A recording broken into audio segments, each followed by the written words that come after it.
Hello, I'm here with Darren today. Hello, Darren. How Hello. are you? Hello, I'm so glad you could join me. You are, of course, one of our HIV POS clients at TasCAHRD. Are you happy to talk about that? Yes, sure. Yeah. Couldn't tell by your facial expression there where you were like, oh, I don't know if I signed up to share that information. No, that's fine. Amazing. Thank you for being so open and for coming in. So we have, I'm not quite sure when this interview is going out, we're pre-recording this, but Zero HIV Stigma Day is coming up or just gone, or maybe if we're really lucky, well, it's on the day this is going out. And I wanted to talk to you about kind of the stigma you've experienced because I am not someone who identifies as HIV POS, so I haven't experienced it personally. So I might ask you just a few questions first. Like, when were you first diagnosed with HIV? Are you happy to talk about that? 1997. 97, okay. So same year that homosexuality was decriminalised in Tasmania. But you actually moved out of Tasmania just before then. I think you said 95, right? Yeah, 95. I moved to Sydney. Yeah. Did that law, this is a little bit off topic, but did the criminalisation of homosexuality have an impact on you moving to Sydney, or was it just kind of coincidental that you went? Coincidental that I left, but I always wanted to go to Sydney. Okay, I think that's a lot of the case. It's like going home. Yeah. You're sort of surrounded by everyone, and it's like a big blanket. It's a big hug. Yeah, okay. I've heard that apparently Melbourne is the new kind of gay capital. I think especially with the nightlife in Sydney, with the lockout laws they've got there. Yeah, always was in Melbourne. It was always a party. Right, okay. City. Yeah. But yeah, I think a lot of the gays are moving there now. But anyways. Yes, they are, I think. Yeah, I know I've considered it once or twice before and I'm still here, so. It's cold. I think it's cold here as well, I don't think. I think it's colder than Hobart. Really? Yep. Really? I'm from northwest Tassie, so I'm pretty desensitised to the cold because I think it's even colder there. Queenstown. Queenstown boy? Strawn. Oh, Strawn. So even smaller. Even smaller. Yay. And right by the sea. It's very cold.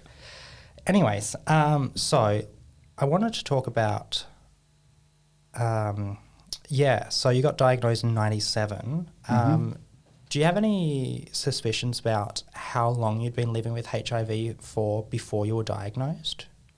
No, it was only a few months before I was tested, so I sort of knew. Okay, yeah. So, because I know there's an issue we have now, which is late diagnosis is reasonably common. I think because HIV isn't as prevalent and as to the forefront of our community anymore. And I don't know how many people are getting tested regularly, like it used to be. Like maybe people are only getting tested once a year. Yeah, it's. Statistically, we know that men who have sex with men have higher testing rates than any other population group, with the lowest group of testers being heterosexual men. Fun fact. Yes. Which can't say surprises me, but yeah. Anyway, so you were diagnosed in 97. Would you mind telling me about how you felt when you got diagnosed? Were you scared? I was scared because at that time everyone else was dying around me. Yeah. So I thought, oh, that's it. That's it. It's a death sentence, yeah. Death sentence. When did they come out with the HIV treatment?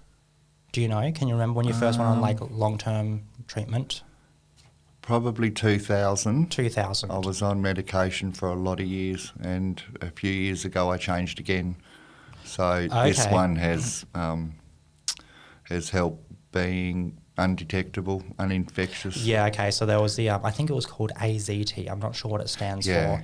Was the original, it was... And there was one where you had to pour it into a capsule, and that was horrible. That just made me sick all the time. That was in the sort of beginning. The beginning, very beginning. Maybe I should do some research into the old medications. Yeah, I think it was Nevirapine, maybe. All right, I'll have a look. It was horrible. Just the side effects, or... Yeah. What kind of side effects were there, if you don't mind sharing? Vomiting and sick and wasn't nice. Okay, so it was a... But I think it was that sort of started of the experimental. Yeah, it was the very trying to get early... the combination right. And that's right. I remember just recently we went to I went to a thing for HIV Long-Term Survivors Day, and they mentioned, I think it was Louise Owen, who's the head of sexual health services for the state. Doctor. Ah, nice. I think she said how the original, I think it was AZT treatment it was like 4 times stronger, the original dosage, than actually needed to be, but they didn't know because it was still in that experimental phase. So it makes sense that you're getting all these side effects. And then we, of course, now we have ARTs, which stands for antiretroviral treatments. So that's the U equals U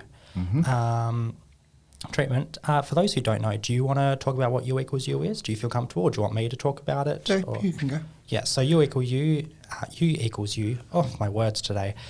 U equals U is undetectable equals untransmissible. So the idea is that your viral load, or the amount of virus in your blood, of HIV specifically, on this treatment, it can reduce the amount of virus in your blood to a point that it's so low that it A, won't show up on a blood test for testing for HIV, and 2, it means you can't transmit HIV to someone who doesn't have HIV. And isn't that fantastic? It is. It's awesome. It was only a few months ago that they said, oh, you're undetectable, which I knew, but I'd never heard uninfectious before. And I thought, oh, my God, I've never been uninfectious before.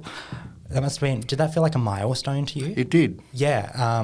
Could you tell me about how you kind of felt, like kind of elation, joy? Well, over the years, I just wouldn't get with anyone. I wouldn't sleep with anyone. I'd think that I'd pass it on and that sort of thing. So I didn't have sex for years.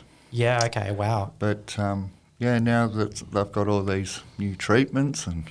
Yeah. It's more or less... It's like a cure, basically. It's I think. Almost a cure, pretty much. It's about as close to as you get without actually being cured, which is really, really awesome, and a game changer for specifically men who have sex with men, but also anyone who's at risk of contracting HIV. So it's really exciting.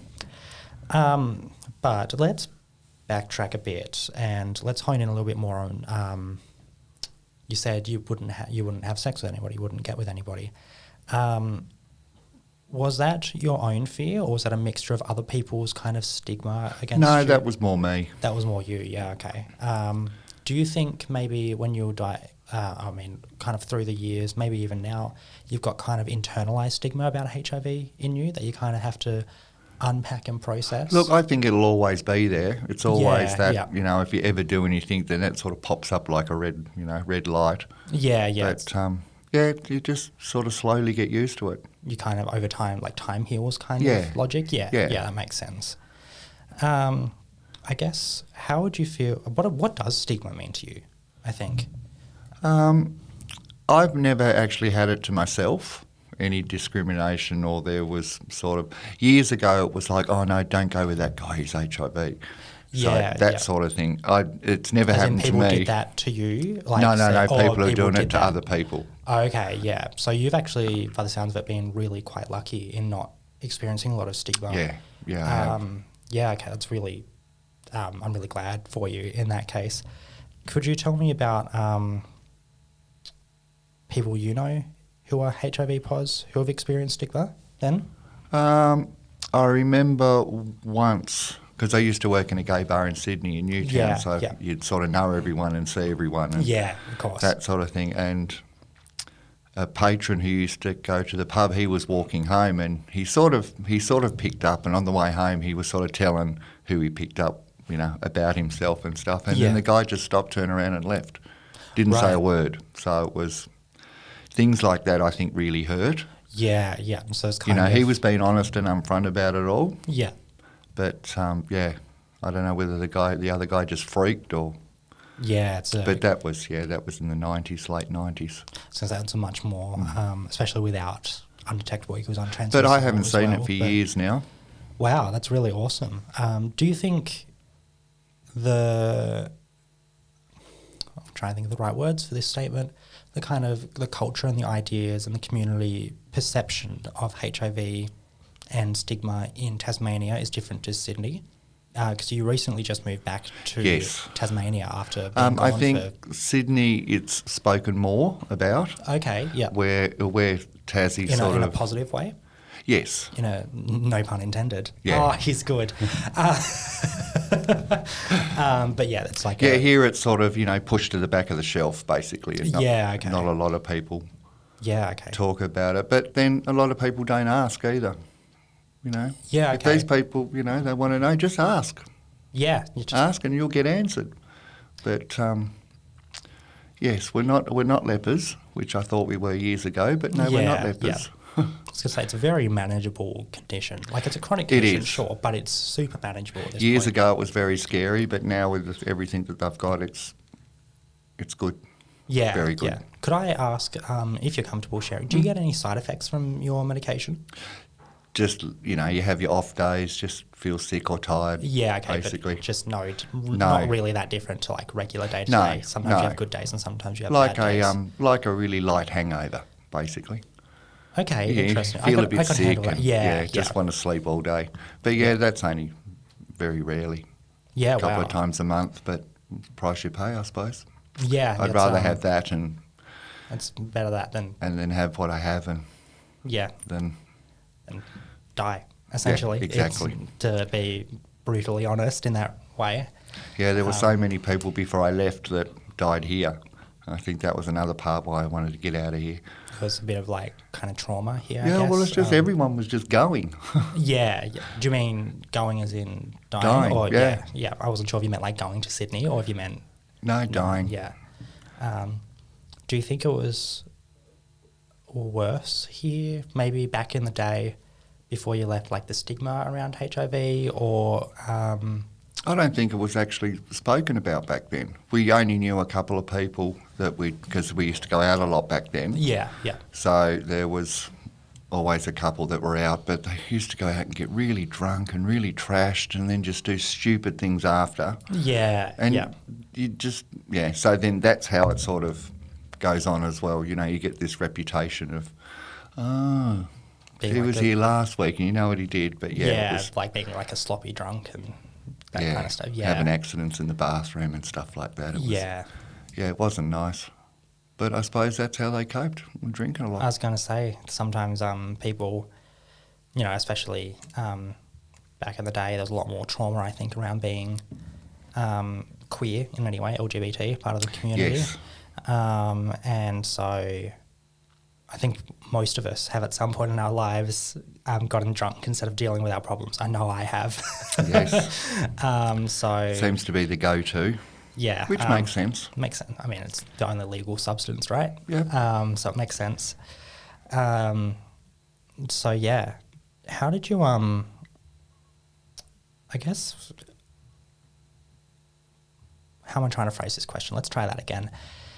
I think, how did you feel once you left to Sydney?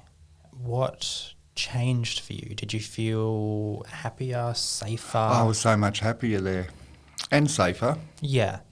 In what way for both of those things? It just, even just walking the streets and, Less you risk finish work and the places you worked at and that sort of yeah. thing. It was all sort of like a big village, basically. Yeah. Bakersley. Basically. I caught you on that.